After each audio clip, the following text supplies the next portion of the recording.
O leasing imobiliário, ele é algo que existe em Portugal. Então, um brasileiro que quer um leasing imobiliário consegue? Consegue. Um português que quer um leasing imobiliário consegue? Consegue. Um brasileiro que tem residência, autorização de residência temporária, consegue um leasing? Consegue. Você entrar no página do banco agora, você não vai achar negócio de leasing imobiliário. Você precisa ir no balcão conversar com o gerente da conta. Primeira diferença, o imóvel fica no nome do banco. Significa dizer que a prestação que você paga, que não é uma prestação, no caso aqui já não é uma prestação, aqui se chama renda, ela está associada ao imóvel. Se você não pagar, o banco toma o imóvel. Vamos falar então da segunda diferença. Existe sempre um valor residual, tá? De 2 a 30%.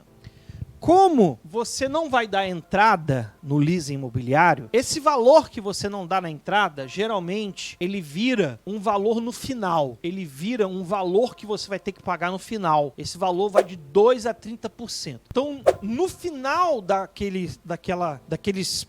período que você vai fazer esse leasing, o que vai acontecer no final? Então, se foi 30% do valor do imóvel, se for um imóvel de 100 mil, você vai ter que pagar no último mês 30 mil euros. Então, isso é uma diferença do leasing. Ele não tem entrada, mas em contrapartida você tem sempre um valor residual a pagar no final desse período. Um leasing já não é uma questão de idade, já não é uma questão de financiamento. Leasing é uma questão de crédito, de aluguel. Então, o leasing, ele tem um plano máximo, tá? De 30 anos. Máximo de 30 anos. O que vai categorizar o leasing? O prazo do leasing, tempo do prédio, tempo do imóvel, não é mais a sua idade, é o tempo. Quanto tempo esse imóvel pode depreciar? Quais são as depreciações? Inclusive, a avaliação bancária desse leasing é diferente da avaliação do crédito à habitação. Ele já não é feito uma avaliação de uma forma de valorização, porque como o imóvel é do banco, ele está no nome do banco. O banco vai priorizar o seguinte: qual vai ser a depreciação desse imóvel, como esse imóvel vai perder valor ao longo do prazo, tá? O banco não vai ficar calculando o seguinte, que nem a gente faz aqui no crédito habitação. Ah, aqui vai ter um aeroporto. Já que aqui vai ter um aeroporto,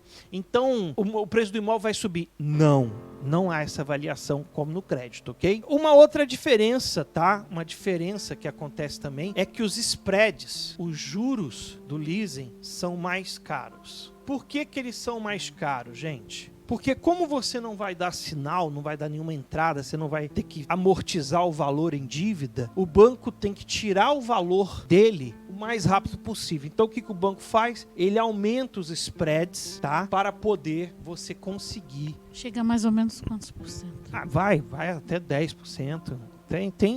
Aqui já não é a questão é a avaliação do imóvel. Aqui é a questão da pessoa. Por exemplo, se não for 10 anos, se não for 30 anos, se for 10 anos, o spread vai menor. Se for 30 anos, o spread vai maior. O leasing é uma solução para quem não tem entrada. Quem não tem dinheiro para dar entrada no imóvel, pode ter a opção do leasing imobiliário. Ele foi criado, inclusive, para pessoas que não têm essa condição de dar uma entrada, de dar um sinal. Ok, gente? Agora, qual é o procedimento para mim pedir um leasing imobiliário? Rendimento. O leasing imobiliário, ele vai trabalhar em cima do rendimento. Como o imóvel pertence ao banco, então não é uma regra, as regras do Banco de Portugal. Então o banco já habilita a pessoa a comprar esse imóvel. Mas se o imóvel é do banco, Álvaro, então, quinta diferença, que não é uma diferença, tá? Vocês vão entender agora. Mas quinta diferença, todos os impostos são pagos por quem está pegando o leasing. Todos os impostos são pagos por você. Então você vai pagar cartório, vai pagar taxas, por exemplo. Imposto de selo. Você vai pagar imposto de selo, você vai pagar taxa de abertura de processo, tá? Por exemplo, a abertura do processo desse leasing, você vai pagar, vai ser lá uns 300, 500 euros, você vai pagar. E os impostos. E além de uns impostos, você vai pagar um imposto a mais que não se paga aqui.